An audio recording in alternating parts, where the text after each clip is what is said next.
The things that we shame ourselves for or beat ourselves up for, the New Year's resolution that we break or the habit that we are struggling to get or the thing we keep going back to, oftentimes the tendency is to shame ourselves, beat ourselves up, judge ourselves, throw it out the window and try again next year. Everything we do on some level makes sense. So on a shadow level, the thing you're doing that doesn't make sense makes sense. Yeah, absolutely. If you're addicted to porn and you're beating yourself up about it, beating yourself up is probably not going to help you. It probably hasn't helped you up to this point. It's probably not going to help you going forward. And so there's probably an unmet need. It might be need for connection to yourself, need for intimacy, need for distraction. There's needs that you're meeting through your addictive behaviors. So I think that compassion piece, and as you say, changing how we relate to ourselves is really important. I worked with a gambling addict years ago, and this gambling addict was really beating himself up. He had lost everything. And I asked him, what's gambling giving you? And he was adamant, it's not giving me anything. It's taking everything, it's not giving me anything. And I kept saying, if it was giving you something, what might it be? And when we got to it, we recognized he had no friends, no family left anymore. The bookies, where he would go to gamble, was the only place in his life where he had social connection, which is the ultimate fundamental human need is human connection. So a very clever part of him was seeking out connection. He had found a place to get connection. It wasn't the healthiest place in the world, but again, until you know better, you can't do better. And so just a prompt maybe for the listener, if there's addictions, if there's things you're doing that don't make sense on a cognitive level, see if you can bring a little bit more compassion to it and ask, what needs might I be meeting through this? Welcome to the Heart of Man podcast, a podcast for any man seeking to live in alignment with his deepest core and lead a life of profound meaning and connection. I'm your host, Alex Lehman, and I'm here to empower you through transformative conversations, eye-opening insights, and practical wisdom. Join me now as we venture into the heart of man. Let's dive in. Pat Divilly is a teacher, wellness coach, podcast host, breathwork facilitator, and the author of the national best-selling book, Fit Mind. With over 15 years of experience in the wellness industry, Pat's journey began in the physical fitness space before evolving into a deep exploration of mental, emotional, and relational wellness. Driven by a passion for growth, healing, and connection, his mission is to create a more authentic and connected world, one where we all live with compassion, playfulness, and curiosity. Today, Pat leads transformative programs for men's health, offers corporate wellness workshops, and runs a 6-month Breathwork Facilitator Training called Journey the Breath. He also provides coaching, breathwork, and body-based therapies to help clients heal through past trauma, develop confidence, and reconnect with their authentic selves. As a teacher, Pat shares his insights and knowledge in digestible ways to make wellness resources accessible to anyone on a path of self-discovery and healing. In addition, Pat is a passionate brown belt in jiu-jitsu and has trained extensively in compassionate inquiry, a psychotherapeutic approach developed by renowned trauma specialist Gabor Mate. At the core of Pat's work, as I see it, is the belief that it is our privilege to embrace all parts of ourselves, both our light and our shadow. In today's conversation, we'll dive into one of the most essential aspects of his work, the shadow, in anticipation of the release of his upcoming book, Shadow Work.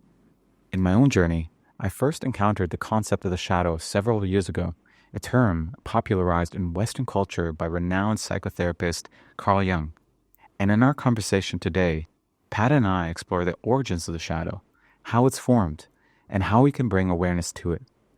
We discuss the unconscious behaviors and protective strategies we may be playing out, how to work with them, and how this awareness can transform how we relate to ourselves and others. Pat and I also dive into how the shadow shows up in romantic relationships, exploring common emotions we often push into the shadow, such as shame, grief, and anger. We'll also tackle the ever-present inner critic, which is also common for so many men, and discuss how we can relate to it in a healthier way to live more freely and authentically. At the heart of this episode is the importance of shining light on the aspects of ourselves that are hidden and maybe unconsciously dictating our lives, bringing them into awareness and learning to be in right relationship with them. As I see it, this conversation serves as a masterclass on the shadow, understanding what it is, how we can encounter it, and how we can integrate those disowned aspects of ourselves into our daily lives. This is a conversation that you won't want to miss, and it's been an absolute pleasure for me to co-create with my new friend, Pat. So without further ado, let's dive into the show. Well, Mr. Pat Divilly. What's up, man? Feels absolutely amazing to be here with you. How are you doing today? I'm really well. I'm looking forward to this. Appreciate you. You've really welcomed me to the island the last couple of weeks, which has been It's been great. So yeah, I'm happy to be with you. Absolutely, man. And it's an absolute honor to have you on Heart of Man today. And likewise, it's been an absolute pleasure to get to know you over the last few weeks. And I as well look forward to continuing growing our friendship. And yeah, just over the last few weeks, getting to know you, but as well studying your work a little bit in preparation for our conversation today, I just came to recognize how much we have in common, whether it's men's work, breath work, shadow work, embodiment. These are all subject matters that I love to weave into my work. And I mentioned this to you yesterday, that I feel like we need to do a few of these podcasts here. I don't think we'll be able to encompass everything in just one, but in service for our conversation today, I would love to dive into one particular subject matter, which is the shadow. And you're going to be bringing out a book called Shadow Work very soon, something I'm very excited about. So in service to our listeners, the individuals who might not know you yet, who might not know about your work, I would like to ask you, what would our listeners need to know about you and your personal story, just to understand what led you to feel so passionate about the shadow and shadow work? In some ways, it feels cliche, my story. I was bullied a lot when I was young, which gave me challenges, I guess, with my own self-esteem and self-worth. And as a teenager, I found martial arts and weight training. And that was kind of the first thing that gave me confidence and helped me to believe in myself. And so I decided very early on, this is going to be my career. I'm going to be a fitness guy. When I came out of college, the recession in Ireland was at its worst. There was no industry for fitness in Ireland. And so it didn't seem like it was going to happen. But I was adamant, I'm going to do this. I failed with 2 businesses pretty miserably. And then I kind of clawed my way back and went on to build a really successful fitness business in Ireland. 20,000 clients in 4 years from all over the world, had a physical premises, a couple of books. And the reason I share that is that these insecurities and doubts that I had about myself, I was convinced that success would kind of mask them. Well, I didn't think it would mask them. I thought it would fix me if there was something to be fixed. And so I woke up at 28. And I think it was the first time in my life where there was nothing in my life I could point to as being wrong. Right. I had a beautiful girlfriend, great friends and family, the business I had always wanted, financial freedom, if you want to call it that. But I was anxious. I was insecure. What I thought would kind of mask my insecurities actually put a magnifying glass on my insecurities. Interesting. I was afraid of being found out. And so I walked away from my fitness business while it was peaking and went on a bit of a quest, I guess. And the short kind of path has been physical fitness first and foremost. And then working with clients, I started to notice that people's self-talk was having an impact on their results. So I got very into coaching and CBT and hypnosis and the kind of very cognitive stuff.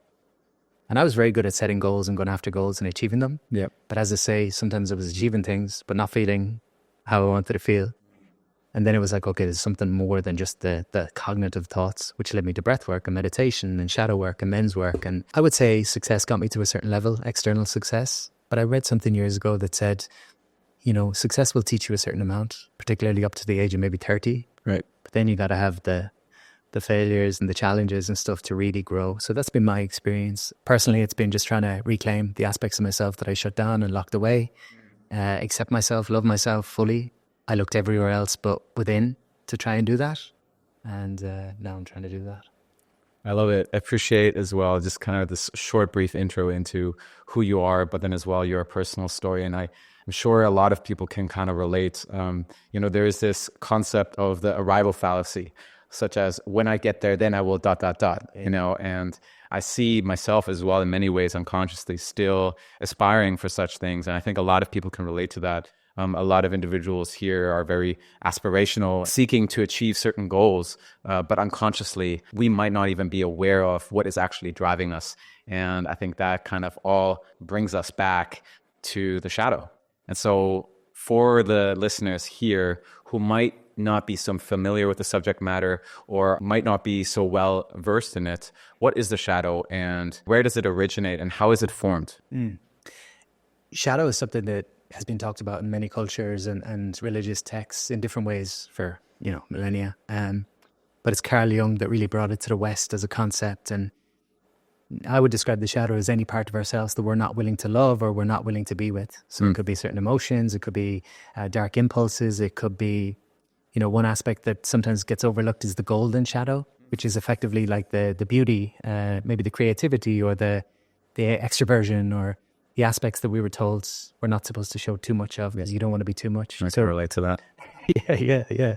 The golden shadow for many of us is harder to reclaim than the dark aspects, Interesting. But shadow, any aspect of ourselves that we're not willing to love or be with, which obviously leads to things like addictions and distractions and numbing and dissociation, all these kind of challenges that we face, or patterns that don't make sense, seemingly don't make sense. And how it's formed is, obviously we come into the world 360-degree personalities. There's a great author, Robert Blythe, that talked about this. And everything's welcome. The baby cries and then they laugh and then they dance and then they run around with their pot belly. And there's no shame. There's no kind of judgments as to who they need to be. But then we get a little bit older, we become socialized, which is an important aspect of development in a tribal context. And we learn that certain aspects of ourselves are really lovable and should be approved of, and other aspects not so much. And this is where a split starts to occur. I would put it this way, that up to that point, we're just an expression of energy. Whatever energy is there, we express. Right. But then we learn certain energy is good and other energy is bad. And I would say we have these two boxes. Certain aspects of ourselves go in the good box. Show that stuff to the world and you're going to be fine. Yeah. Other aspects go in the bad box, hide that for everything it's worth. And so this is how the shadow begins to form. And you've kind of got 3 layers. I see it that way, at least. Your first is the family layer. So the dependent on the family you were raised in, where we grew up in different households. So we will have possibly been celebrated for different aspects. One household is good to be academic. Another household is good to be sporty. One household is good to be loud and boisterous. Another, it's you should be quiet and not be heard. What is it? Seen but not heard. So we have that layer. So the child that was unconditionally themselves suddenly has conditions upon how they should be, because it's terrifying for a child to think that love will be withdrawn. What sparks up for me right now is a teaching that Gabor Mate regularly brings in, that, there's this tension between attachment and authenticity. And as children, we will prioritize attachment over authenticity. Yeah, absolutely. Can I be myself? So we have that first layer, right? The family layer. And then we go to school, and it's kind of confusing then, because there's a new kind of set of rules. And some of them are in conflict to what we learn at home. At home, we're taught you should be academic and you should get good results. Maybe in school, I learned that you're a nerd and you're not good at results. So there's a bit of tension. But there's new rules, who I need to be within the school structure, within sports, whatever kind of community activities I'm involved with. And then the third layer would be your culture. So the religion, the nationality.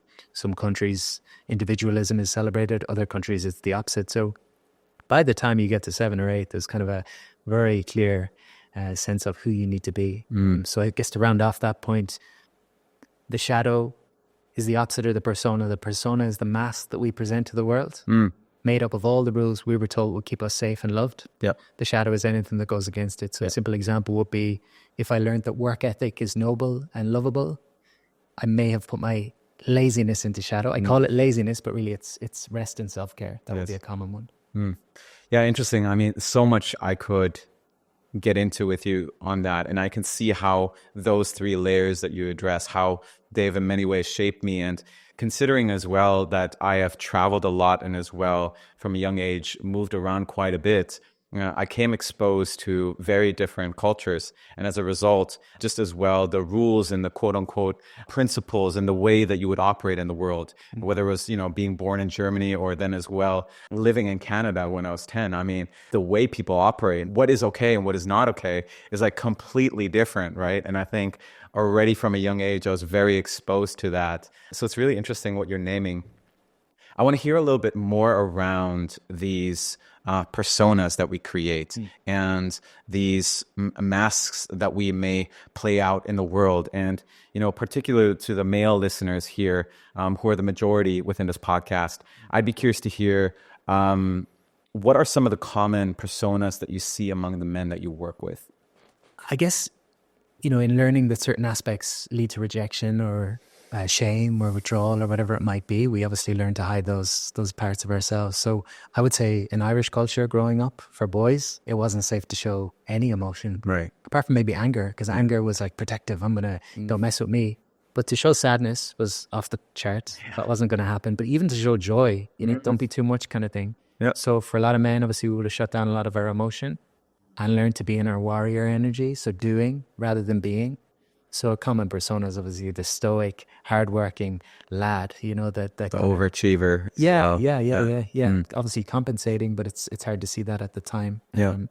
And it's deeply ingrained, because the idea is that the aspects of shadow that we've hidden away were at some point shamed. Someone made them wrong, and so we pushed them away. And then the thought of actually bringing that back up and expressing that again is terrifying. And so in order to heal, we'd have to be in spaces where that is welcomed and met with compassion. And then it becomes possibly integrated. It's like, okay, it's safe to be myself.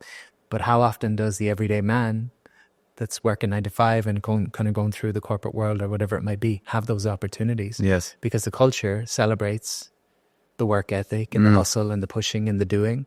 And so I guess this is why the work that we do is important. But yeah, that would be a common one. The overachiever, the stoic, the martyr. Yeah.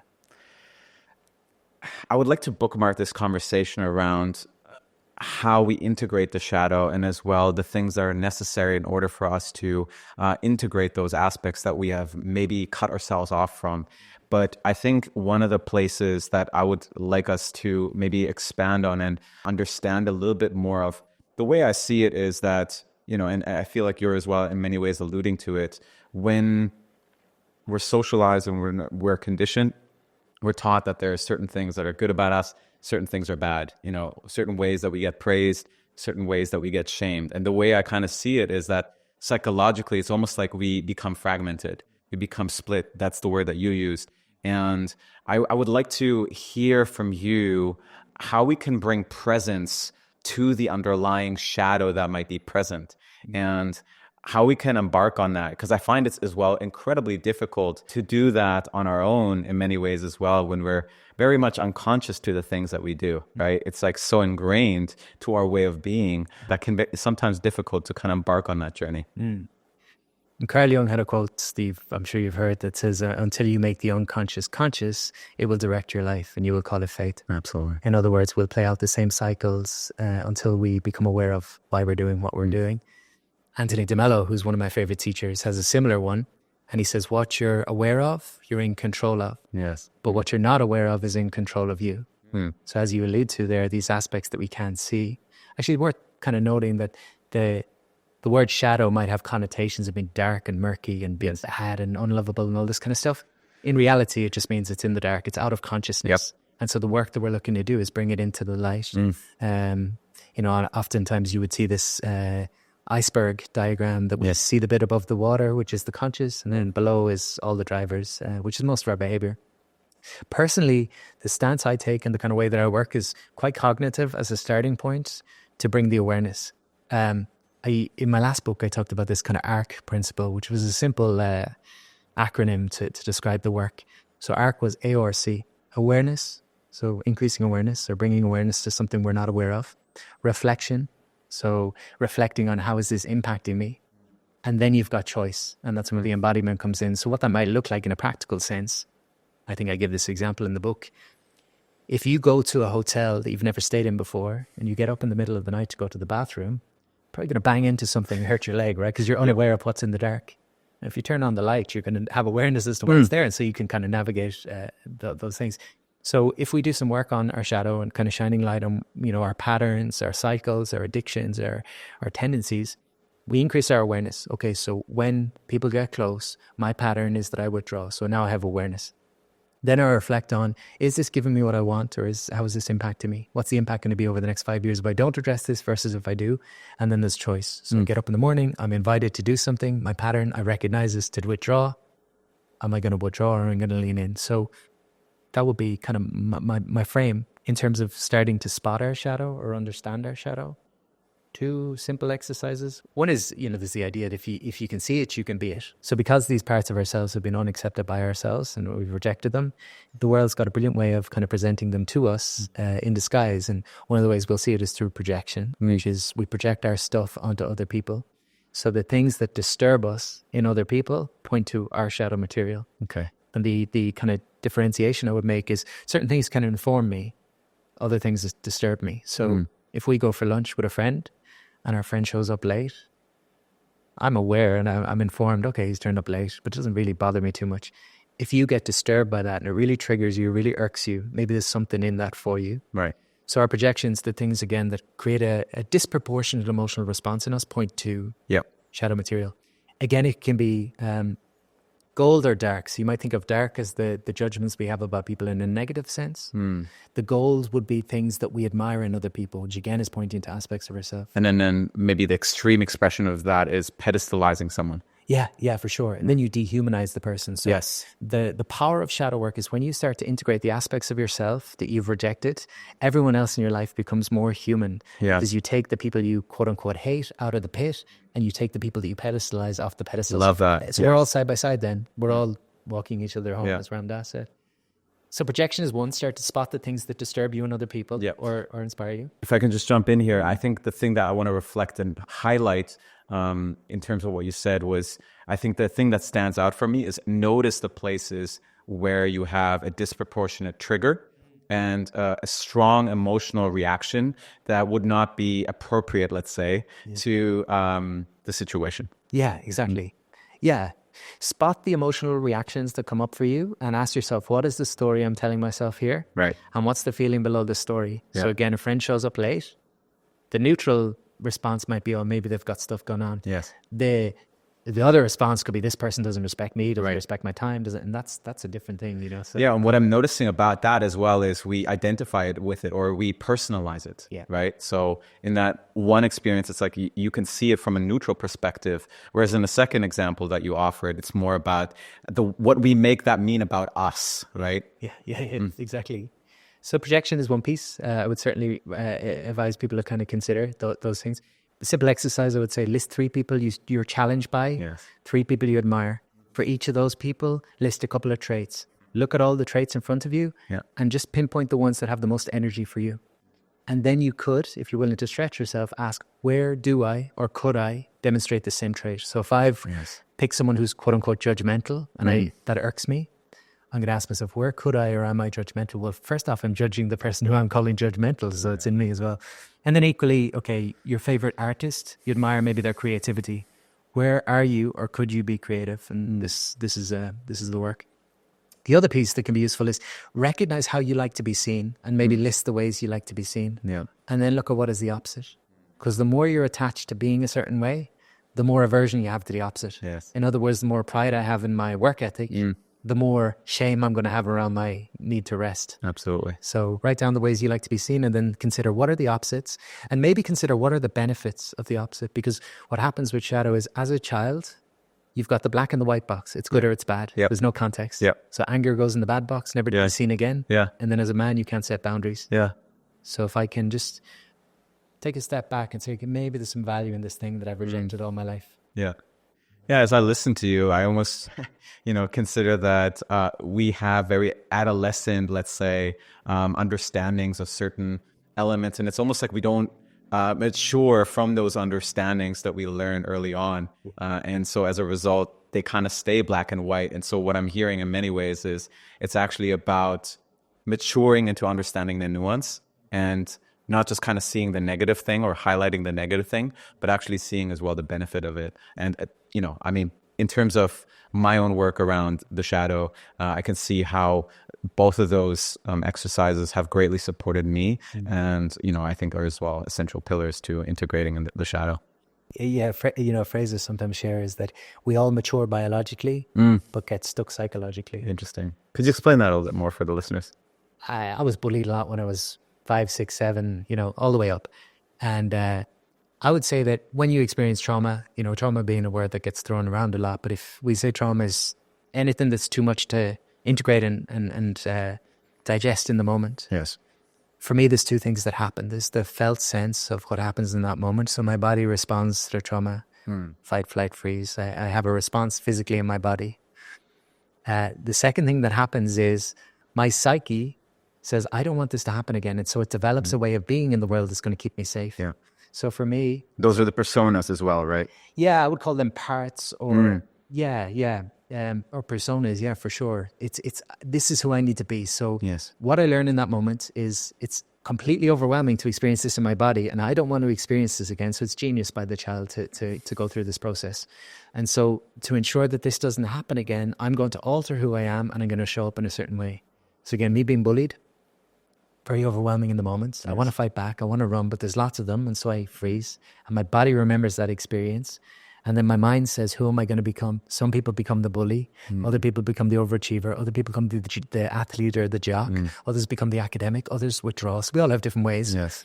And that's just one of many experiences you might have in your life. There might be, you know, abuse at home. There could be any number of things. And so again, you'll find different ways of almost being a chameleon, you know.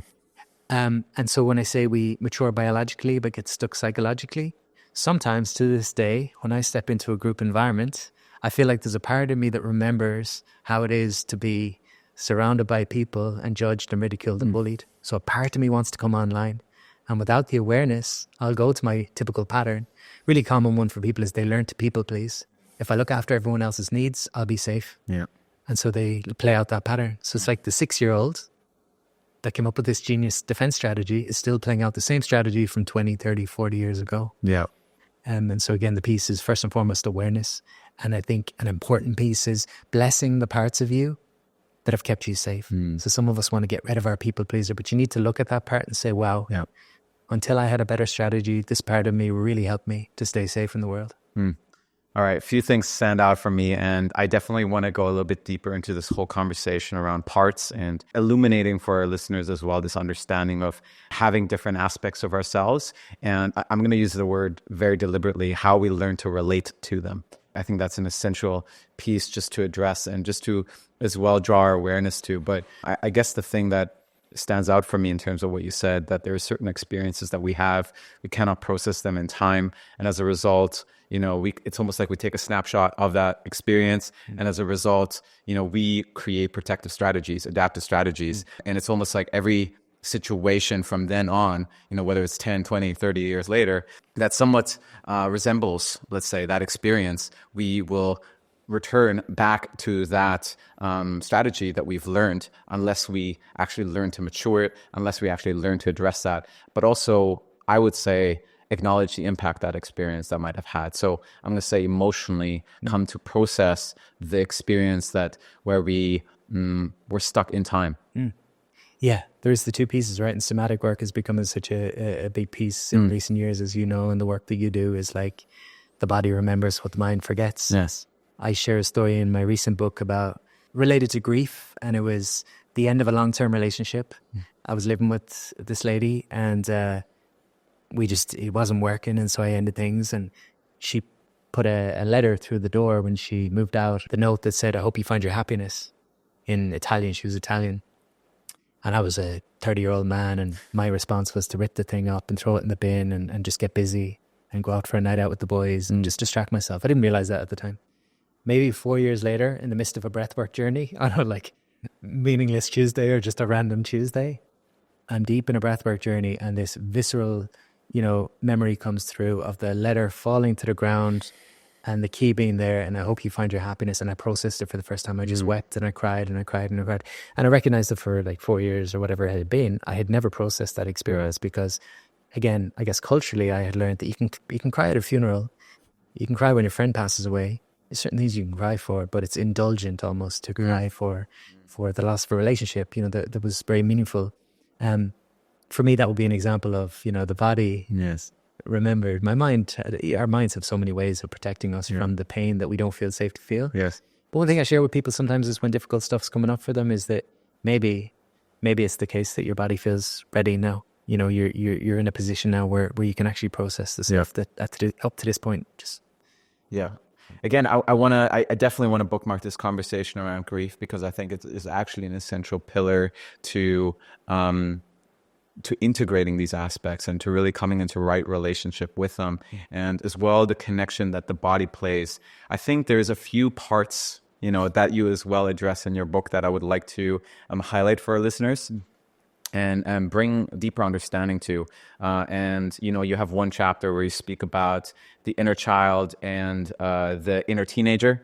And I'm not sure if you as well address that in the book, but I know you've spoken about this in past conversations, the wise adult. So I wonder if we can weave that conversation and bring in a bit of a deeper understanding around some of the main parts that play out for individuals and how as well they can bring awareness to them and learn to work with them. Nice, yeah. the way my mind works is I kind of thread together different modalities and different experiences. So what I'm about to share, hopefully, is not too much, or not from pulling from too many different places. But the way I understand parts work and the way I tie it to like the body-based approach and the mind-body connection. For the parts work piece, you could think again, the child comes in and everything's welcome.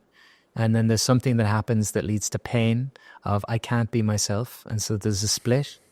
And so if you think about the child feeling unsafe in the world, the psyche develops the character and the part comes online to keep the child safe. So grounding it in an example, again, the child gets bullied, learns it's not safe to be themselves. Part of the psyche says, okay, our strategy going forward is we're going to overachieve because the people around me that overachieve don't get bullied. And so it's genius in that moment. As we get older, when we're in stressful situations, our tendency is to lean on the aspects of ourselves that became the protectors. So I would say, like, when I'm grounded and I feel in a really good place within myself, I tend to be able to show up as a man, like as a grounded, sovereign man that isn't reactive to the world, but can kind of get up in the morning and say, okay, this is what I want to do today, or this is what I want to do today. And in a sense, the way I think about it is the inner child is like a vulnerable aspect of ourselves that wasn't safe in the world. The inner teenager is almost like the protective part that came in and said, okay, I'm going to keep you safe. And then the healthy man is the part that can see the other two and can say, okay, I'm going to keep both of you safe. Yeah. And keeping both of you safe means soothing, the parts that are scared, asking how we actually feel, and giving ourselves what we didn't get in those moments. Yeah. We developed these parts because needs went unmet. And oftentimes the emotions that we pushed away or hid are the same emotions that we still push away and hide. So I often tell people that how your parents related to your emotions will often be very similar to how you relate to your emotions. Yeah. So if you told your father you were anxious and he said, I didn't have time to be anxious when I was your age, there's probability that as a man now you tell yourself when you're anxious, I don't have time for this. So parts I would see as, it's a safety, means of staying safe. And the way I frame it to people, I think I heard Dick Schwartz from Internal Family Systems use this analogy and I loved it. You think you're one person, but you're made up of a multitude of subpersonalities. And it's not bad, it's not wrong. I sometimes hear people talking about, I'm a different way with my family to how I am in work, and I just want to be, authentic. And I'm like, I don't think you can be exactly the same, and I don't think you should be. I agree. It makes sense to show up in certain ways. I think there's something beautiful about that as well. Yeah.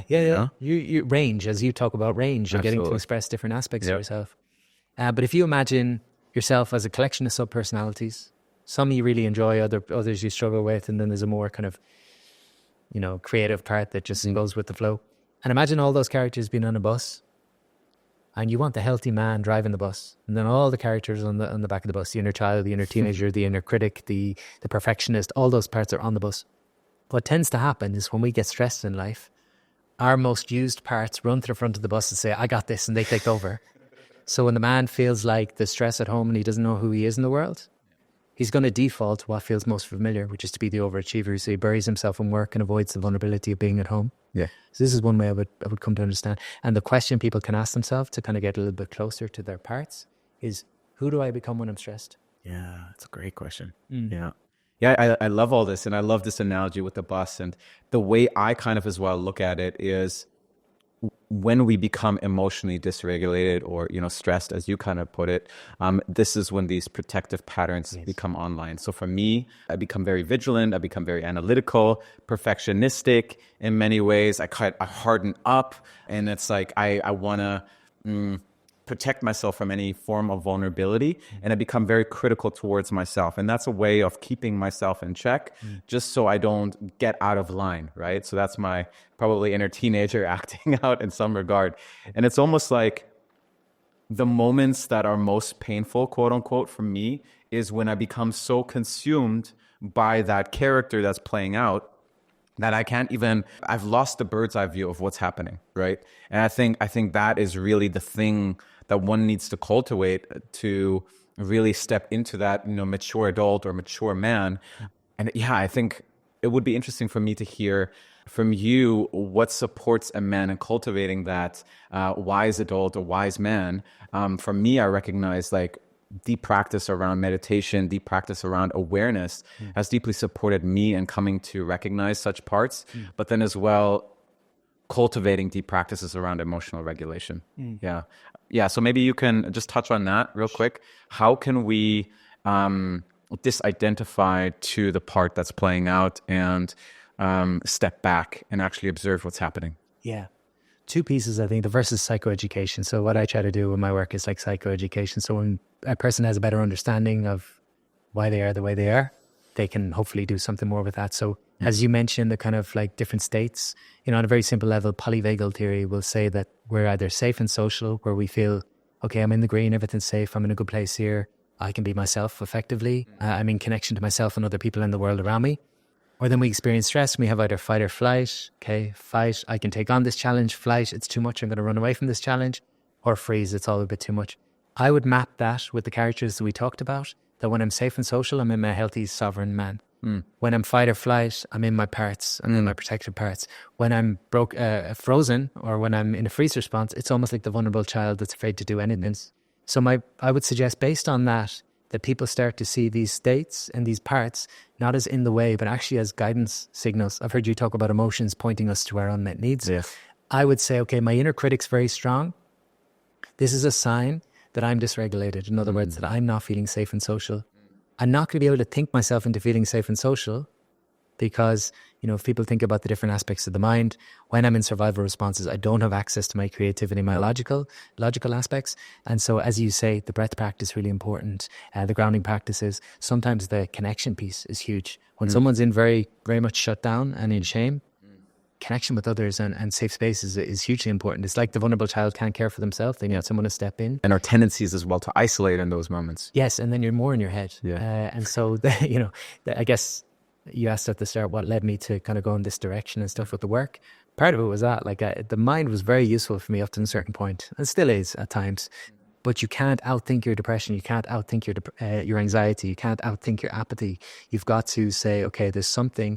And this is why I think it's important to do the work before you reach an emergency. Because when you're in the emergency, it's hard to see this stuff. Yes. But one of the exercises I would have clients do would be to map their nervous system. In other words, to figure out, like we talked about, who am I when I'm stressed? Who am I when I'm exhausted?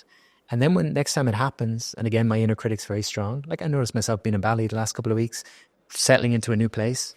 There's times where I'm like, I feel anxious, I feel a little bit lost. And there's no point in me trying to come on, Pat, snap out of it and give myself the same kind of treatment I would have got when I was younger. I've got to recognize, okay, there's part of me that feels unsafe because I'm in a new environment. I'm adjusting to a new place. I'm adjusting to a warm climate. There's lots of adjustments happening. So all I can do for myself is care for myself, check in with my needs and try to meet those needs through the body. Yeah. A few things that stand out for me. I think first one here is for the listeners, just recognizing how, the mindset stuff and all the, cognitive stuff, all the more top-down approach, it serves one until a particular moment of time. But then the moment when we recognize we're doing things we don't want to do, when we kind of step out of our, I'm going to say, moral compass or out of our own integrity, where we're doing things, we're like, I know I don't want to do this thing, but why the fuck am I doing this thing? Yeah. This is where, this more deeper work is coming in. And let's bring a little bit more awareness to this idea of the mind-body connection, and a little bit more awareness to what role the body plays in terms of the shadow.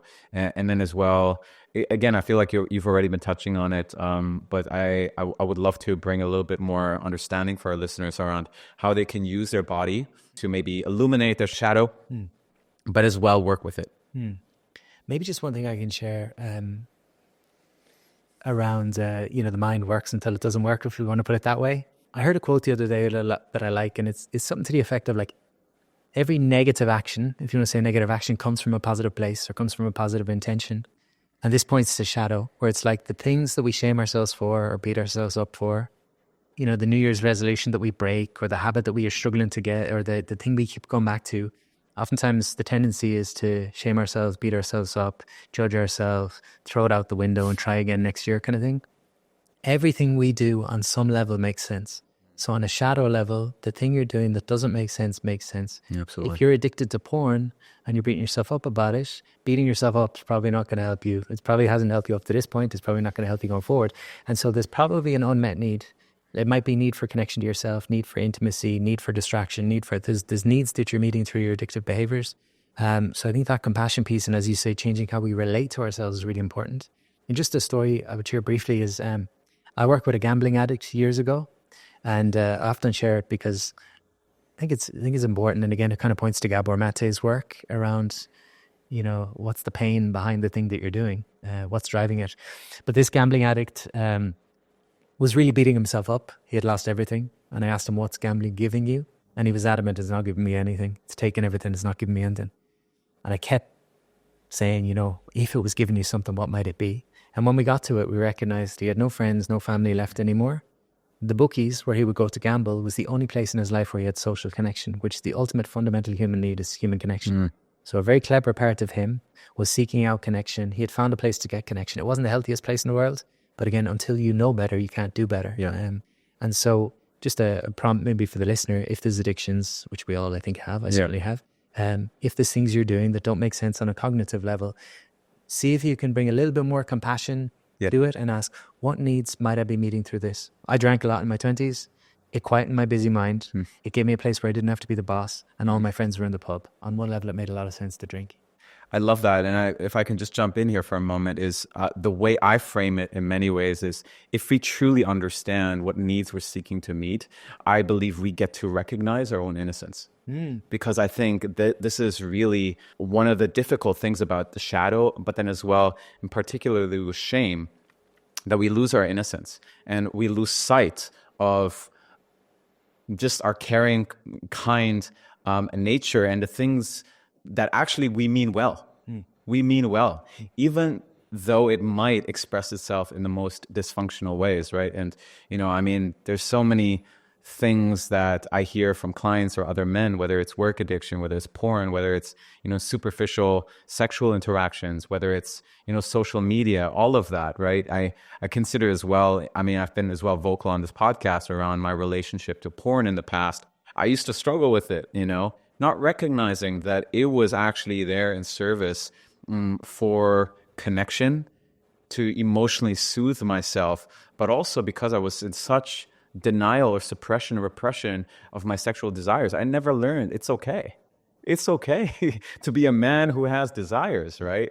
And so, of course, like physiologically, biologically, this part of me will come online, even if I say no, right? And this is kind of where the shadow played its part. So I have to come into an understanding of, first of all, what aspects of me need to be integrated, but in terms of connection or maybe emotionally soothing myself, what are some more appropriate, or what are some more functional ways that I can bring that? I jokingly sometimes think of patterns that we play out, not in a condescending way, but I almost think they're kind of like the McDonald's version of meeting, certain needs.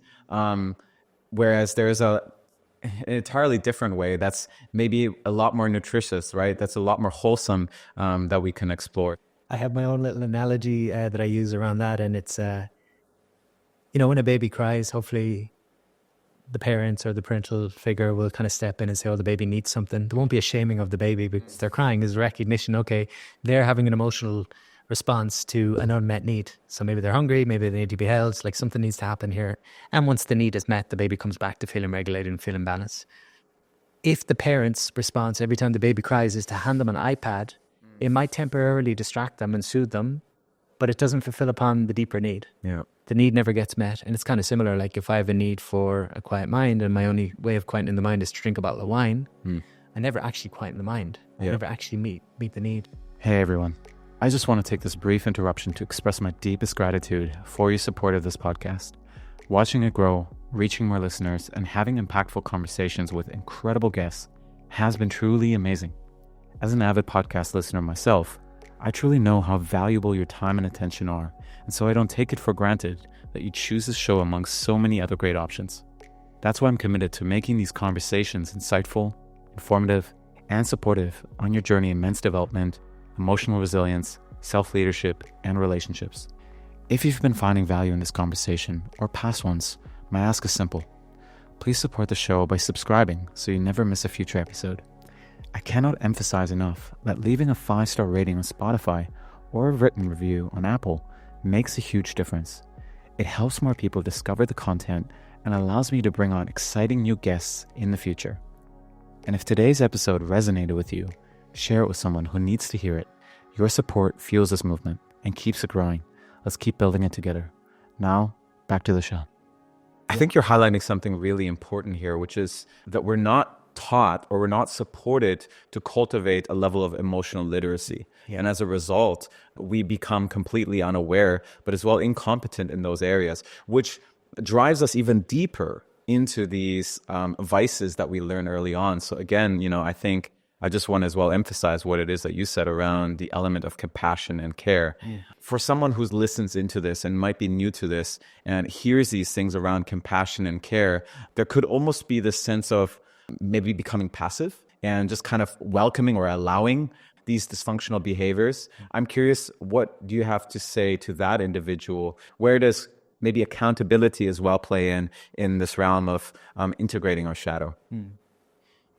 There's different frames we could use. One is it's almost like reparenting yourself, right? Yeah, so again, I love that. Children and inner teenager that act out within you, and if you don't look after those parts, then you find yourself doing things. There's a very simple level.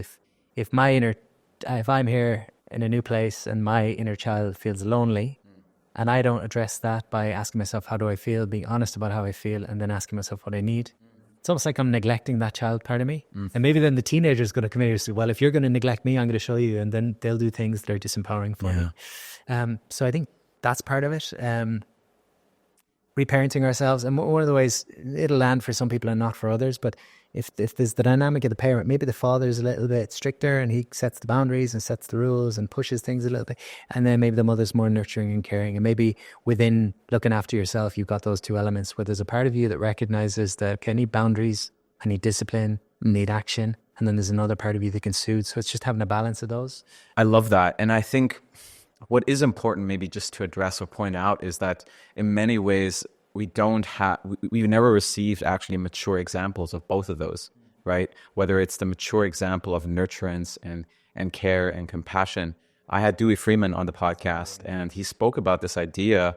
I think he got it from the book from Richard Reeves. I've not read it yet, but I want to, of Boys and Men. Oh, yeah. And he refers to this understanding that as boys grow up, they actually receive significantly less physical touch than girls, because for some reason, maybe we're all conditioned into this understanding that it isn't not as necessary, for male bodies, let's say. And so there is a curiosity for me how that might express itself in our capacity to receive nurturance, but also our imprint of what nurturance is, right? And then the other thing as well is, what I find with so many men is that they receive overexpressions of the disciplining father, or maybe they have an absent father where there is an absence of leadership, direction, and guidance. And so it's like, fuck, it's almost like there is an absence of those two parental figures and those, I'm going to say, primordial qualities that they represent. And so how can we integrate those and learn to become that parent when no one's ever done that for us? Yeah. This is kind of coming now. It doesn't directly answer that question. I don't know that there is a direct answer, but one of the purposes of shadow work, the main purpose, I guess, is individuation, which is becoming who you really are. Yeah. And something that was interesting for me to kind of come across in recent years was the idea of oppositional identity. Okay. Which is the idea that for many men, the story that they live in is, I'll never be like my father. Or I'll never be like my mother. Again, there's that pedestal or pit thing where I remember I had a friend growing up, and until we were maybe 15, 16, 17, his father was the absolute hero. He'd tell these legendary stories of his father beating up 10 men and drinking 20 bottles of wine. His father could do no wrong. It was kind of interesting for me because I saw my father, I was like, oh, he's okay. And then all of a sudden, my friend changed and his father went from being on a pedestal to him. He must have done something small. And he didn't live up to the expectations. Suddenly put his father down in the pit. Yeah. And in the new book that I have out, I have an exercise on humanizing your parents, which is about bringing them back into balance. Beautiful. Seeing them as another, when you see your parents as children of other parents, your world changes. But I think that oppositional identity piece is interesting because, again, we can sometimes throw the baby out with the bathwater. And again, I'll never be like him or her is not me choosing how I want to live my life. It's me living in reaction. It's a different type of reaction. So to your question around, like, if we've never received the type of care that we'd like, how do we learn to reparent ourselves? I might be naive, but I think I might start with writing a letter as to what the perfect father and the perfect mother might look like. What would that be? And, a good parent's not going to let their children eat lollipops 24/7. There's going to be some boundaries. There's going to be some negotiations. Yeah. And maybe that's part of our work, is to negotiate with ourselves. Yeah. Pat, if you do your work from 9 to 5 and you get your stuff done, I want you to relax in the evening and watch Netflix and do whatever you want to do. So maybe it's those kind of, eat your vegetables and then you can have some ice cream. So there's a balance of nurturing and care, Yeah, what comes up as well for me is finding inspirations outside of maybe the nuclear family, and maybe as well finding mentors, because I think that was really supportive as well for me. Finding healthy examples of those qualities of nurturance and compassion and care in someone, or finding healthy expressions of a man who's strong, who has direction, who has discipline, but simultaneously is very compassionate. I think that was really supportive as well for me on my own journey, around just illuminating to me what's possible, and then as well modeling to me of what I can be or what I can become. I think in the male experience, there's I think the biggest challenge globally, this is a big statement, but I think it's the father wound. It's fathers being afraid to bless their sons and see their magic, because there's like this competitiveness thing, or there's kind of just a disconnect. And I think the result of that is obviously how I relate to my father will impact how I relate to the world and to other figures of authority. And so this puts a lot of guys into this proving mentality of I need to prove myself. Yep. And the massive repercussions of that in a bigger scale are like war and looking for power and looking for dominance, and not being able to have a sovereignty within ourselves.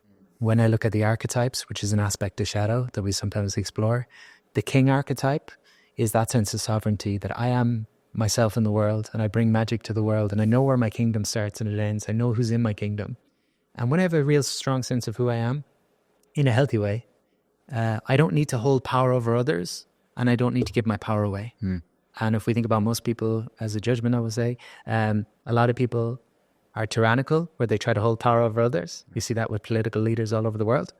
Or they're the opposite. They're weaklings, where they give away all their power and they project it onto the media or the government or whatever it might be. Healthy sovereignty is going to change the world, and that's about knowing yourself and being yourself. But again, I think the father wound makes it difficult. So as you allude to, having mentors, particularly male mentors, that are able to bless you, because it's difficult, I think, for our fathers to bless us in the way we might want. One exercise I always give to my clients or encourage is to list all the ways that your father loved you that you couldn't see because you wanted it to be a certain way. That's great. Because oftentimes we have a story, right? This is how love looks like. That was certainly my thing. I believed love needed to look a certain way. And I completely overlooked 100 other ways my father showed me love in his own language, And that can start to heal that kind of, that wound that's there. This is beautiful, man. I would love to maybe weave in just a, personal example here. I've shared this a few times in the podcast, but, just in service to, us not having spoken of this before, I consider my own relationship to my father. And there was definitely that element of, where I godified him, I deified him. And eventually there came a moment when there was a fall from grace. Yeah. And it was almost like that fall from grace for me felt like a betrayal of who I believed him to be, not recognizing that I projected an image onto him, right? And I think up until that time, like I think there was unknowingly, I resented him for decades, right? And there was definitely that element of I'm never going to become like my father, right? And especially in my teenage years, I experienced his tyrannical nature and his wrath, let's say, and his relationship, I'm going to say, to power. And as a result, I was like, I'm never going to be like him. I'm going to be a nice guy, right? And I shadowed power in many ways. And humility and virtue almost became, those became my North Star in many ways. But not recognizing as well how there was deep shadows that were playing out, as a result of that. And I would say that only illuminated, I'm going to say 4 years ago, in romantic relationships. This is particularly where I find we can find the deepest understanding of our shadows in romantic relationships. And so this is where I came to recognize those elements. And for me, it was really about reclaiming certain elements that ways that I almost became arrogant in terms of imposing that my father did wrong, Not to condone his behavior, of course. I think there are certain things that were deeply painful. So I think it was important for me to acknowledge the impact that certain things has had, but as well had to bring understanding to his experience at the time. What I couldn't see is how incredibly stressed he was. What I couldn't see, how deeply he loved me and he deeply cared for me, and that the way he expressed love was not maybe the way that I wanted or needed him to express love. But if I look at all his actions, it was all love. Yeah. You know? Yeah. So it's an interesting thing how this can play out. And when we pedestalize or we put people in the pit, maybe unknowingly we place this huge pressure on ourselves, because if I've got someone on a pedestal, then they've got impossible standards to live up to. That creates standards within myself that my inner critic's going to want me to live up to. And if I put them in the pit, then heaven forbid I do something like them. And I guess it can probably be, a sobering experience maybe for someone whose parents split up when they're younger, and it causes a lot of stress and fear and all these kind of things. Maybe they get to be older then and they have stress from work and they're on the verge of ending there. And then it's like, oh wow, we're all in this, like doing our best kind of thing. I would like to transition the conversation. I briefly touched on the fact that romantic relationships can be some of the biggest places where the shadow comes to surface. And, this is one of the main subject matters that we address as well in this podcast. And I'd be curious to hear from you. How does the shadow play out in relationships, according to you? So something I found interesting over the years is I've ran hundreds of workshops in different forms and retreats and things like that. And one of the things I take a lot of pride in is bringing people together, and it's always the same kind of response, regardless of the group, saying, oh, it's great to be in a group where we can be with like-minded people. And I think we're all the same way if the right environment is created where people can be that way. So I try to create safe space. But one of the things that's interesting is people will often come up at the end of, say, a 2-hour workshop, and they'll go, I just shared something with someone that I haven't shared with even my partner of 20 or 30 years. And they're surprised by this. And I'm not surprised by it, because what I can see is that the fear of sharing an aspect of myself with someone who's super close to me is, what if they leave? What if they reject me? But to share it with a stranger is a little bit safer in a sense, because there's not so much on the line. So I think the closer people get, the more fear there is around us. Yeah, from a shadow perspective, I heard Teal Swan say something that I thought was interesting a couple of years ago. And it was like, sometimes when we say I need space, when we tell a partner I need some space, really what we're saying is, I'm afraid that you're going to see the parts of myself that I don't want to show, which I thought was interesting. That's interesting. Like, I'll say I need space. Really, it's that I feel anxious and I don't want you to see my anxiety. Yeah. I studied imago dialogue a couple of years ago, and their perspective, which I would say is my perspective that ties in with shadow, is that we'll tend to attract the person who mirrors the positive and negative traits of a parent. And so that can be challenging in a sense. And the frame that they give, which I found really useful, is that there's 3 stages of love. The first stage they call, I think, romantic love. So you meet someone, you're infatuated by them, you pedestalize them, right? So you see their gold, you see their magic, I'm complete, all this kind of stuff. You project all your stuff onto them. And this can last maybe up to 18 months. As we get older, it tends to last less and less because we take off the rose. Man, those experiences last like 2 months for me. They don't last long, unfortunately. So this is stage 1, right? And then stage 2 is the power struggle. So the power struggle is we wake up one day and our partner's snoring, or there's somewhere like, wait a second. And we realize for the first time, wait, this person was not sent here to be perfect in my life. They're a unique person on their own journey. And in the power struggle, there's 4 ways people respond typically. The first is they have a cold relationship, which is where they stay together, but they kind of live parallel lives. There's no intimacy, there's no connection. The second is they become a hot couple, which means they just fight all the time and tear each other apart. Third is that they say, okay, we're not right for each other, and they go their separate ways.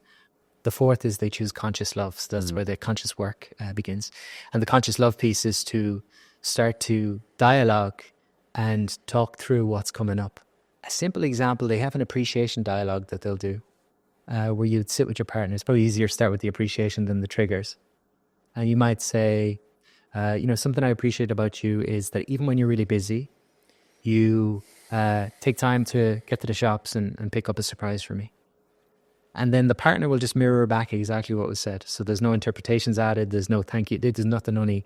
So what I heard you say was that something you appreciate about what I do is that when I'm really busy, I still make the effort to go to the shop and pick something up for you to show I'm thinking of you. did I get that? So you'll clarify, did I hear what was said or did I come up to my own? Because so often we come up with our own stuff. Then you would say, is there more? So there's an opportunity to add a bit. You say, no, that feels enough. Then you make the connection. You say, how that makes me feel is, I feel loved, appreciated, and seen.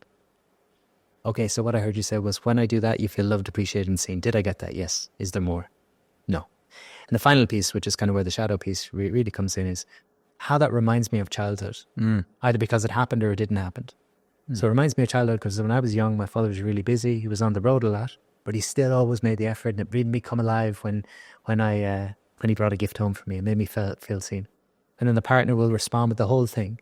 So they've made this connection now. There's a feeling piece. There's a recognition of the impact. There's a recognition of how it ties in with childhood, for good or for bad. So in conclusion, they might say, what I heard you say was that when I am really busy and I take the time to pick up something for you, you feel really seen, loved, and appreciated. It's similar for you to childhood when your father used to come back and, did I get that? Yes. And then they might finish by just sharing the impact.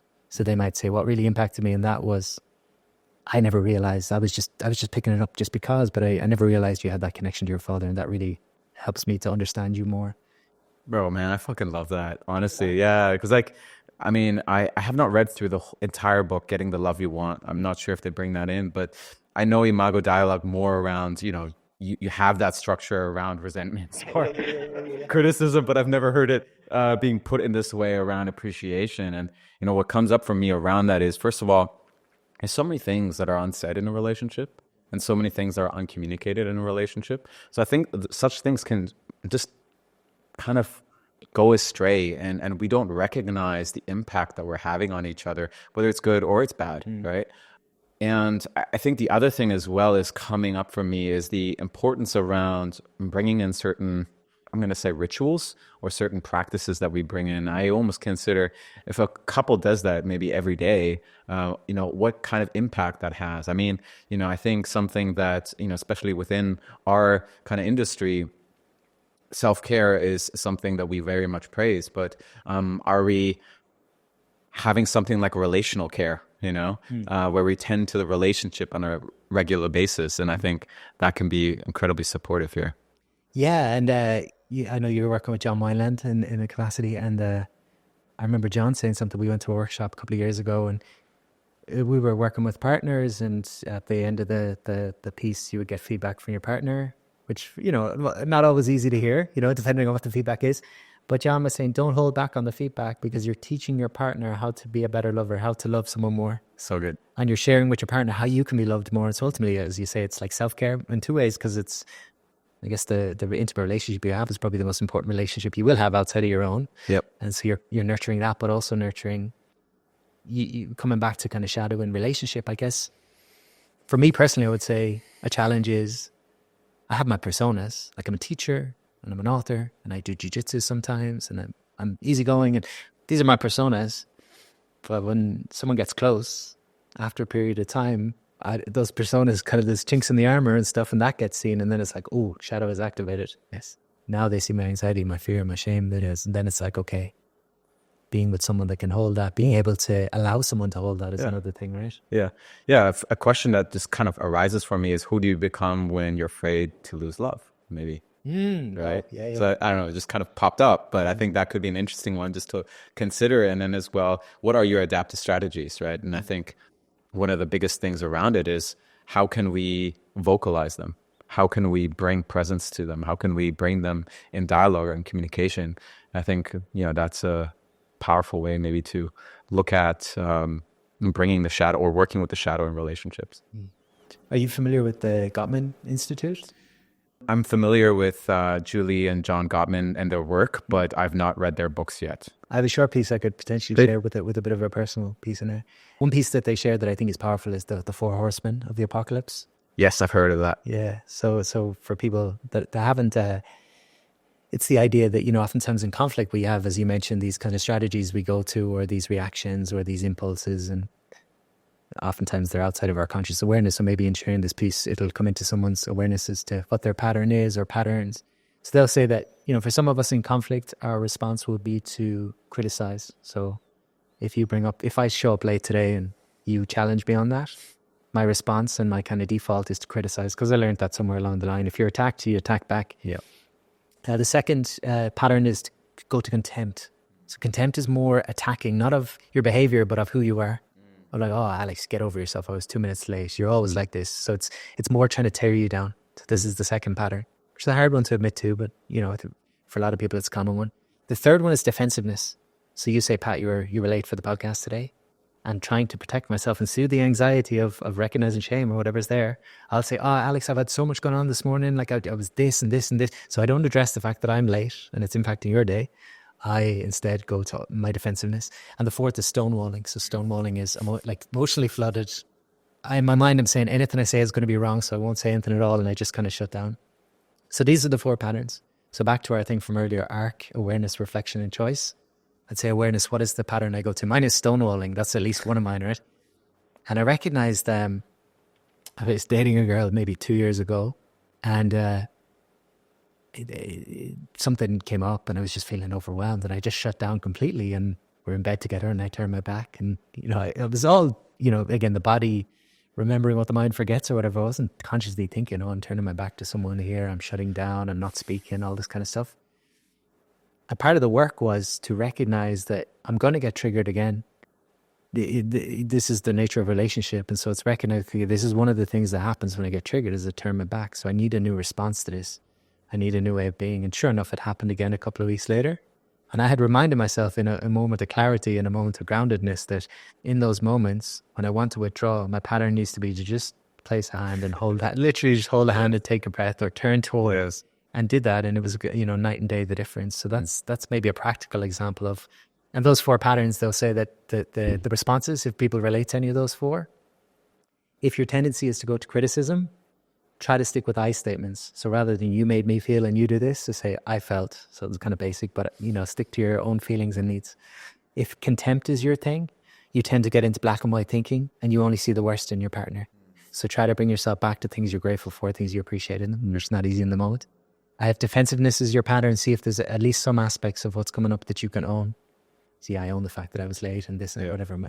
For the listeners, I was not late today. I'm just using an example. If stonewalling is your piece, it can be to just communicate. And again, this is my big one. Learning to communicate that I'm feeling overwhelmed in this moment and I'm afraid I'm going to say the wrong thing. Yes. I need to take 5 minutes for myself. I will be back. Yeah. Because I used to just leave and not say I will be back. Yep. And oftentimes you'll attract the person who's almost the opposite of your horseman. And then... Oh, yeah. Yeah. It's such an interesting one.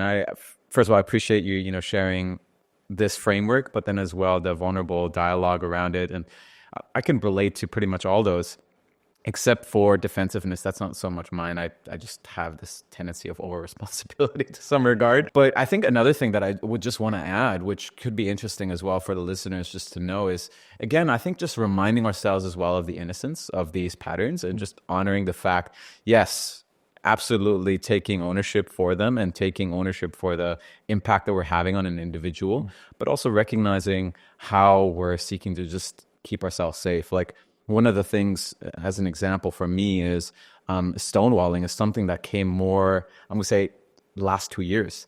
It's something I never used because I was the classic nice guy, right? And then I came out of a difficult relationship. And then almost like another part of me came online. I was like, who the fuck is this, right? And that was really confronting for me. And that was really scary. And I think my work has really been as well over the last year or so to really learn to notice when this part is coming online and working with it and communicating him like this is this part, and this is why he acts the way he acts, and this is what he needs in that moment. And as well, just reminding myself as well, like what image am I projecting onto my partner, because usually it's going to be maybe a previous partner or it's my parent, right? So there's also these elements that kind of play out. Bro, I think we could even go deeper into this conversation around romantic relationships, and I think it's very evident that we're both very passionate about it.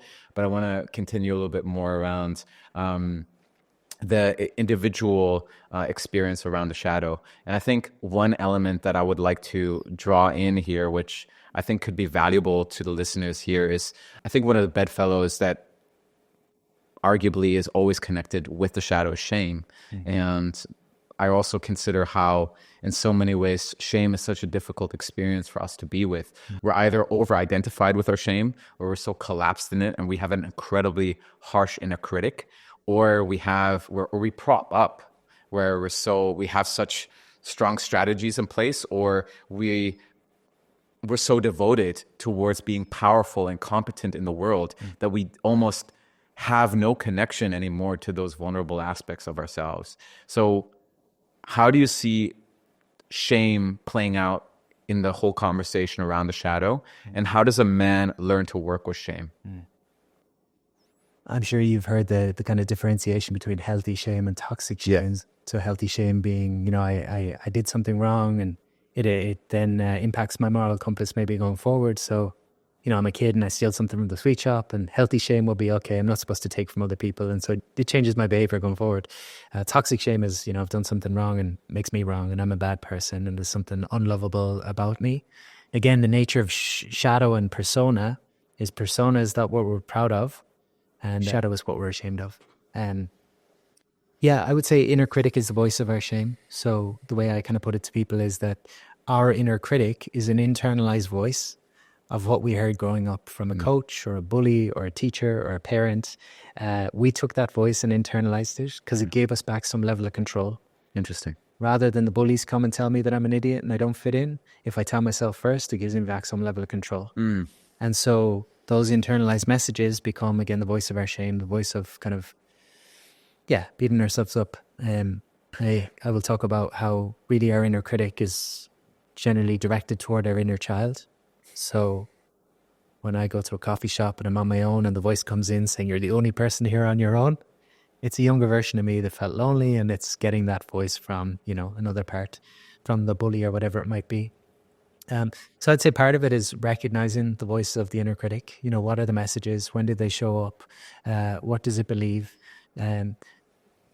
Generally, we all learned, we talk about shadow and persona. Ultimately, we were told who we needed to be a good boy or a good girl. Yeah. And generally, when you push into something that might be outside of the realms of good boy or good girl, that's when your inner critic becomes most strong.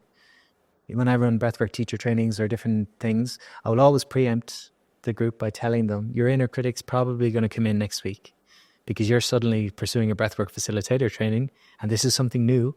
And your family and friends probably don't understand it. And so the good boy, good girl piece is going to come in for you next week saying, who are you to think you can facilitate? So I always preempt these things, as I step into new things, as other people step in. So I try to, again, see the inner critic as the voice of the shame. That's one way I understand it.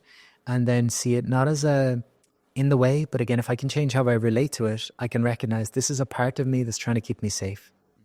Because it learned at some point that to stay small and to be a good boy or a good girl was the easiest way to stay safe. And so anytime you challenge that, it's going to come in and try to put you back where you were. If I could just jump in on that, I just want to highlight what you said. So hearing that it is here to keep us safe, I just want to highlight this because I think it's important for the listeners to know he's on our side or she's on our side, right? Yeah, and you can dialogue with that part. This might be new for some people or it might be quite strange, but I remember... Actually, I had a podcast with Dick Schwartz years ago, who again is internal family systems guy, and I kind of subtly pointed to will you do a piece with me? So I said, hypothetically, if someone's working too much, and Dick was just like, Pat, you want me to do a piece with you? And I said, yeah, let's do a piece. And so he had me connect in with the piece, like the part of me that works too hard, and close my eyes and really feel that part of myself that works too hard. And he would ask that part questions. What are you afraid would happen if you didn't work so hard? And you wait for the response and you don't think about it. You just see what comes. And I would say, I'm afraid I won't be enough. And he'd say, what age is the part of you that feels like you wouldn't be enough? And say, okay, 7. What was happening at that time? I was surrounded by people that were bullying me. And then he kind of starts to put it together. He says, okay, so when you were 7, something difficult happened and this overworking part came in. Can you ask that part of you how old it thinks you are now? It still thinks I'm 7. Can you update it and tell it now that you're 32 or 33, whatever it was at the time? So yeah. How does he feel now? He's tired. He's been doing his job for a long time. So based on that, what people could consider doing is trying to have a dialogue with their own inner critic and bringing a sense of curiosity to it. Robert Masters, who's one of my mentors, talks about moving toward Shadow work ultimately is about turning toward rather than away. Yeah. So can I turn toward my inner critic? And again, it would be similar questions. Inner critic, can I ask you, what are you afraid would happen if you didn't do your job? It's a really useful exercise to do. See if you can list 10 ways that your inner critic is trying to keep you safe. Safe from ridicule. If I don't go on the podcast, then no one can judge me or ridicule me. So that's easier.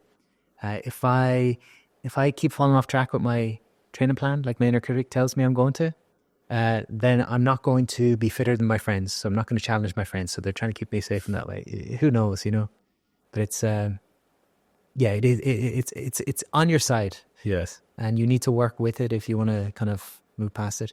The other, I guess, one piece I would share on that with the inner critic is we also have an inner champion or an inner coach, which is a part of ourself that we could maybe develop. And the way I put it to people is, if you go to a kid's football game, you see two parents on the sideline. There's one parent who, no matter what the kid does, they're asking more, they're demanding more. Keep going, keep going, keep it. It's all this kind of, there's no acknowledgement of what they're doing well. The other parent acknowledges what they're doing well and then encourages them to do more. And then kind of framing that with ourselves, most of us, I would imagine, a lot of us at least, we come to the end of the day, we've done 10 things, but our inner critic goes to the 2 things, 3 things, 100 things that we didn't do. So it frames the negative.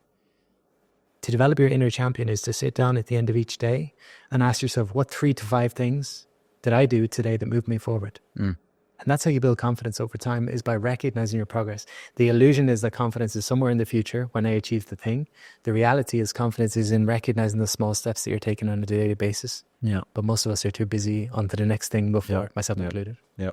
I love all these pieces that you're naming. And I think a few tendencies that I want to point out that I see with a lot of men is an inability to acknowledge themselves, a huge drive towards overachieving, which results to them being exhausted, and an inability to nourish themselves. So all of those things, I feel like we really have to upgrade, or I think there's a possibility here to upgrade all those things. I think they can be supportive. And I love those exercises as well that you named. And I want to add one in here as well that was really supportive for me with one of the coaches I'm working with at the moment, George Cooper, who has been on my podcast here.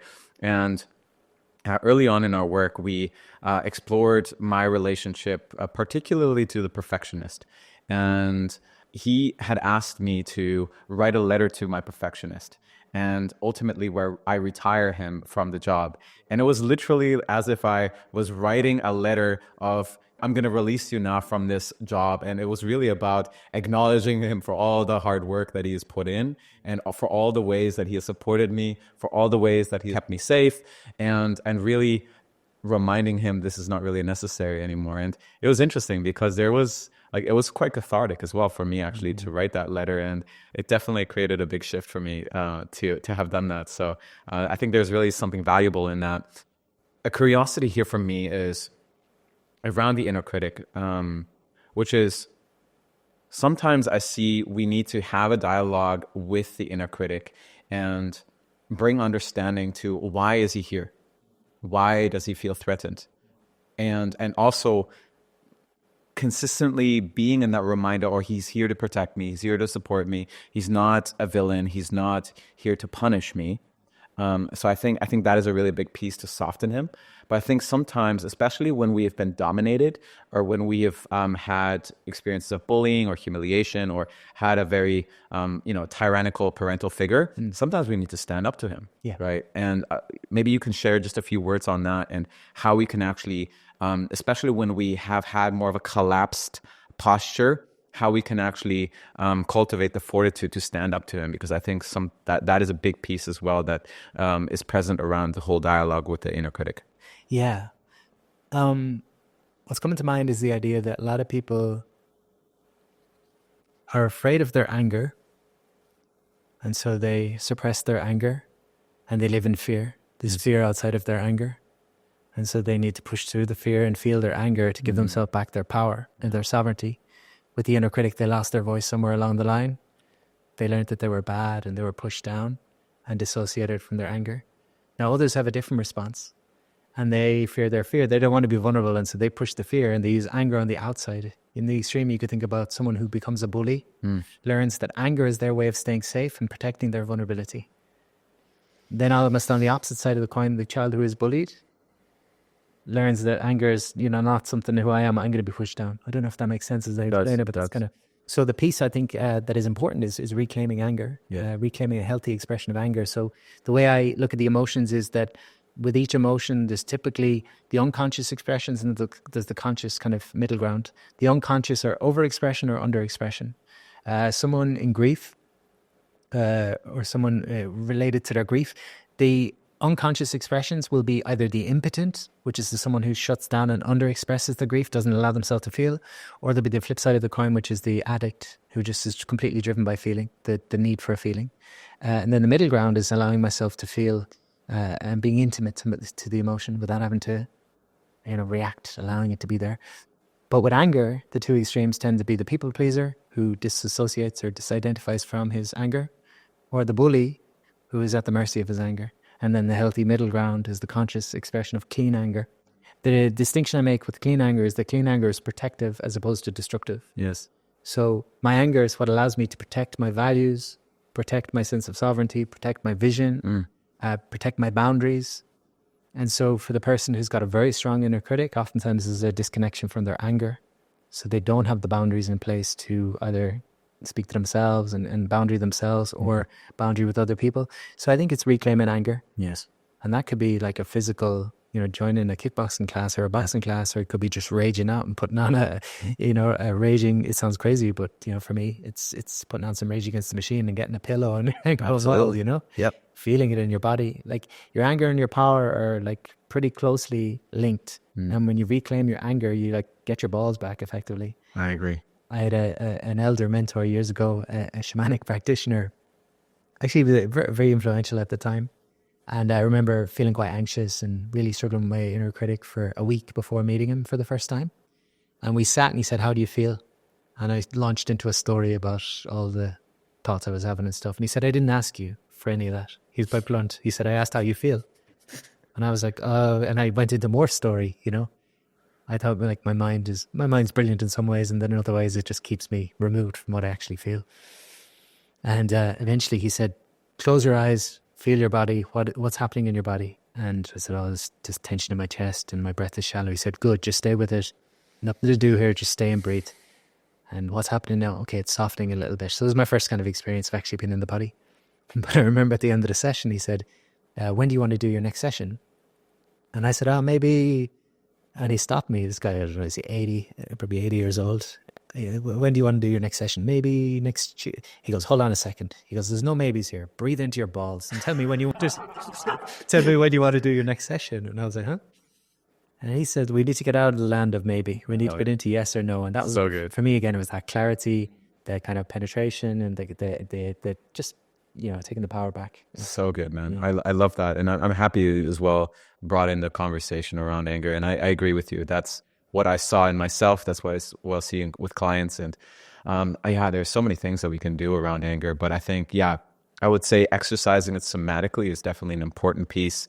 I think trauma release practices are such that I've practiced quite extensively, which could be pillow beating, pillow screaming, hand screaming, shaking, all of that. I think those are essential elements to bring in. Being out in nature, being in a car by yourself and fucking raging. I think those are important elements to bring in, just to open that valve, that we may have closed off so long ago. I think another piece that was really valuable to me, and just for any man, I guess, listening in, they really need to check when they're ready for that. But I think being in workshop spaces, being in retreat spaces where such conversations are consciously tackled, and where we can do that relationally is, I think, absolutely essential, and found to be incredibly valuable for me. Because we get hurt in relationships, those wounds get produced in relationship. And so the way we heal it is in relationship, right? And that's Harville Hendricks who first said that, right? So just kind of quoting that from him. Listen, man, I recognize we're running out of time quite soon. And I feel like I cannot close this conversation here with you, Pat, before touching on this conversation on grief. And I think it's an important one in integrating the shadow and integrating the parts that we have learned to disown. Can you speak around the relationship of grief, particularly as well in the way it might relate to men? As I mentioned earlier, I think from my story, at least unconsciously, was that it's indulgent to cry unless it's something quote unquote serious. I think a lot of us, the idea of grief is, someone dies and then that's what grief is. But I often reference all my different teachers, but one of my biggest teachers is a guy called Francis Weller. It's just incredible. Incredible. Yeah, I think his work is just, whew. But he talks about grief and gratitude being like two wings of the same bird. And in other words, like we grieve what we love. If you didn't love something, you wouldn't grieve it. So it's like, it's an essential part. But one of the things Francis talks about is the idea of like the different gates of grief. So there's not just the grief of like, there's different types of grief. For men, I think one of the griefs, and I mentioned the father wound earlier. Yes. I think part of that might be down to the fact that there's a grief there with losing our youth. So if I don't grieve the fact that I lose my youth as I step into elderhood, then I never get to fully claim the elderhood either. And I never get to, and I think there's a lot of that, when there's a lot of depression in the world, my kind of take on depression to a certain degree is obviously it's a depression of a lot of emotion, not listening to my own inner voice, not owning my anger, not going where I want to go, not honoring my own kind of feelings and needs. But I think it's also, in my experience at least, like my biggest struggles have been when I'm holding on to the past and I'm not letting things go. There's an unwillingness, like there's part of me wants to step forward, there's another part terrified of leaving the past. And so the grief piece, I think it's essential in terms of just honoring the different aspects of your life. Everything's growing and dying all the time. Like things are falling away all the time. Ram Dass, another big teacher of mine, and like he'll talk about death being like taking off an old shoe and it's just this sigh of relief and stuff. And in many ways, we're learning to die all the time by our ability to let go and to trust life. Maybe grief is about trusting life. I trust that something else is coming and something new is coming. And that, my lesson, the lesson has come through. But for me, grief has been the gateway emotion that has opened up for everything else. It just brings back aliveness. You'll see it in a child. When a child cries or an adult cries, their eyes are more full after. Like there's more energy in their body because the energy flows again. So me, if I can share this, I went to a Wachuma ceremony, San Pedro, a couple of years ago. And I'd gone to a couple of ceremonies and there was probably ego involved where I was like, I just had a beautiful experience. There was no grief. I must be good. And then I went to this particular ceremony and I drank the medicine, a couple of cups, and it just hit me like a ton of bricks and the grief came and I could just feel it from the depth. It was like the deepest grief I'd ever, it felt like bottomless, never going to end. And I cried and I cried and I cried and it was like, interesting you mentioned earlier the importance of doing this in shared spaces with other people. Sounds came out of me and grief came out of me that wouldn't have probably happened had I not seen it in other people in prior. Just almost a permission slip, like, this is... Anyway, I saw the shaman out of the corner of my eye coming toward me. I've been crying for about 2 hours, wailing, screaming. And she came and she sat with me and she rubbed my head and I felt myself becoming a child and the grief of loneliness and separation as a child. Then she gave me her thumb and I held it like a baby would hold the mother's thumb, and then I had it was wild. So I had all this grief, and I just came alive after. It was like everything was fresh again, everything was new again. I felt like it was the ultimate act of self-care to actually allow myself to feel my feelings for the first time, and it woke me to all of my feelings. But finally, a year later, in that ceremony, one of the things that came to me was how the bullying early on had led me to seeing men as competition. Yes. Like I was a nice guy, but subtly there was a part of me that always wanted to win. I wanted to do well in business. I wanted to... Yeah. And in that ceremony, I decided I want to get the 20 best known men's workers in Ireland together for a ceremony. I want to get all the guys that I see as competition into a room together and do our work together with plant medicine. So a year later, we do another ceremony. I feel the grief coming again, and I'm crying and I'm crying and I'm crying. And the shaman starts walking toward me, and I thought, she's going to hold my head, she's going to hold my hand. The part of me was thinking this. And she said, "Pat, look at me." And I looked at her, and she said, "When are you going to stop being a victim?" Oh. I was just like, it just shook me. Snapped you out of it. Snapped me out of it. And I look outside, and a lot of the guys are outside dancing around the fire and just singing and playing instruments, just having fun. And I was like, what am I doing here? And I talked earlier about the underexpression, the overexpression, and the kind of middle ground. And this was a good lesson for me that my grief needed a place, but it's also easy to get lost in these things. Yes. And it's important then, I think, John Wineland talks about this, creating containers for our grief. Yep. So yeah, in short, I think it's I think it's the gateway to feeling again. Yeah. We mentioned anger earlier. For most men, anger is the gateway to grief, because we learned that, if you get a man to express enough of his anger, he'll generally collapse and then grief will come. The opposite is generally true for women, who were told that, they shouldn't be angry. It's not ladylike. So oftentimes a woman will cry and cry and cry, and then the anger will come.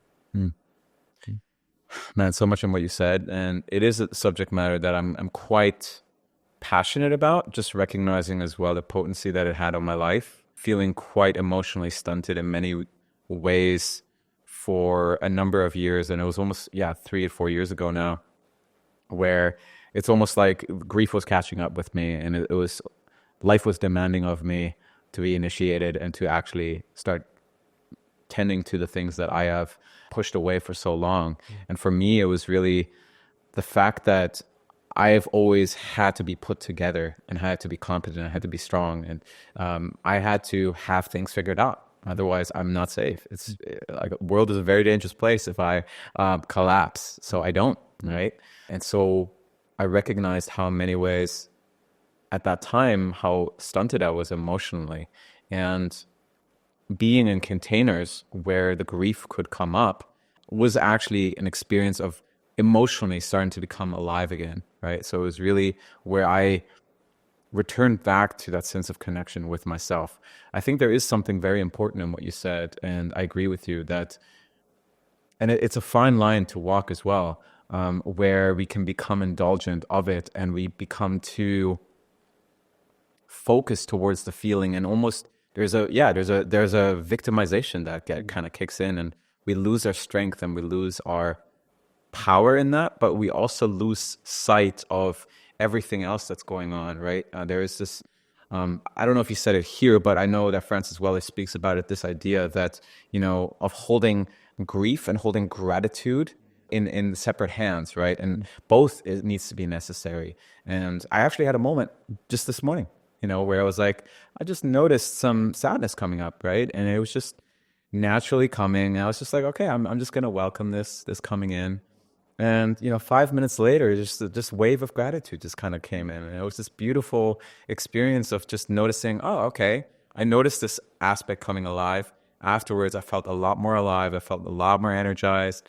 And then the other side, I could as well feel grateful. So yeah, it's such an important element. And I think it's an essential piece, especially relationally for us as men, to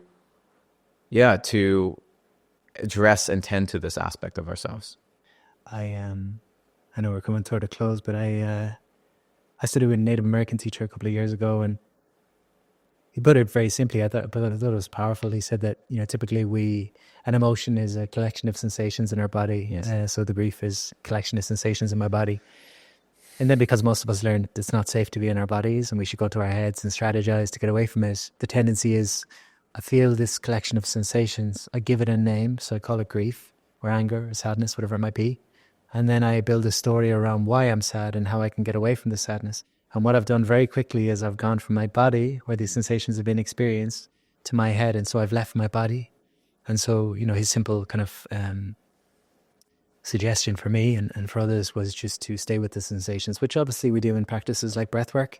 But when we talk about indulging the emotion, I think typically that comes from getting caught in narratives and stories. Yes. So I've got sadness and it's coming. And you're not with the emotion anymore. You're recreating it through the story. Cycling the thing. Yeah, and we see that, of course, in breathwork and different practices where, so it's, again, we started with children, we go back to children in terms of like where we learn all these things. We probably learn from children in terms of the child laughs, and then when the laughter's done, they go straight to tears or dancing or whatever it might be, and there is no story. Yeah.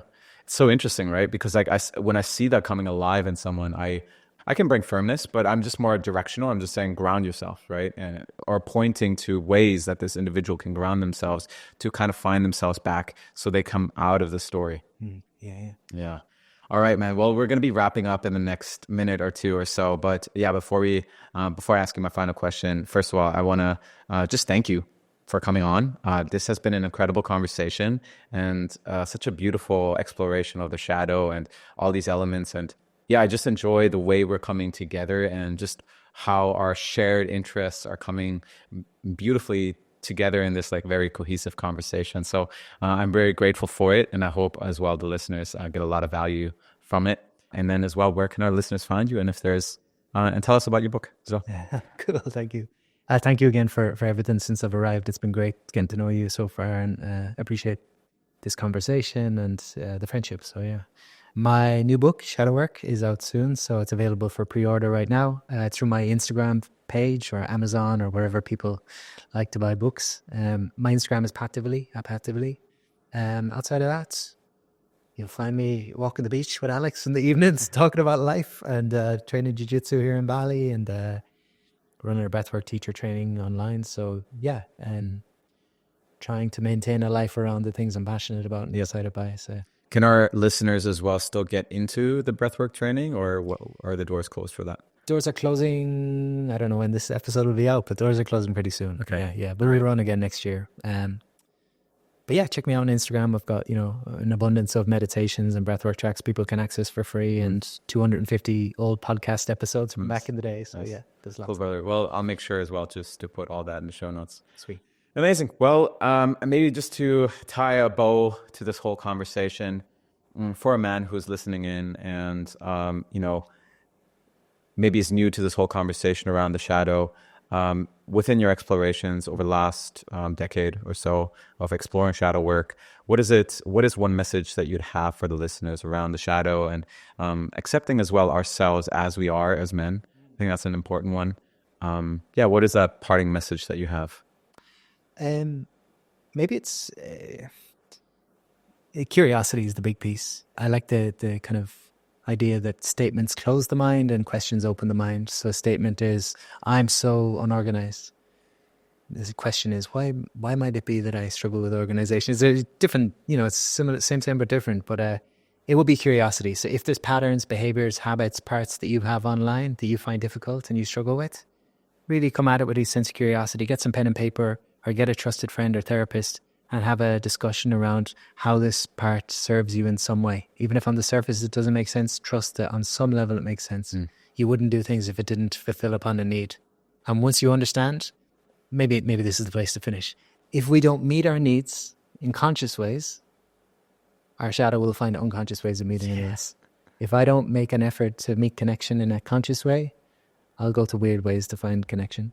So identify the things you need in your life and try to make them a priority. I think that's what self-care is. Oh man, that's a beautiful place to close it down. Thank you, brother, for this incredible conversation. For our listeners, I hope you got a lot of value out of this conversation today with Pat. If you find this conversation supportive, my encouragement is to pass it forward. And until next time, signing off. Thank you for listening to this episode. Your time and attention is truly appreciated. If you enjoyed the show, make sure to subscribe to stay tuned for my upcoming episodes. And in case you know somebody who would find this episode helpful, I encourage you to pay it forward. Finally, if you've personally been receiving value from the show, one way you're able to support this podcast is by leaving a 5-star rating and a written review on Apple Podcasts or Spotify. Not only does this help more people find the show, but it also supports me in bringing more incredible guests on for the future. I'm your host, Alex Lehman, and until next time, signing off.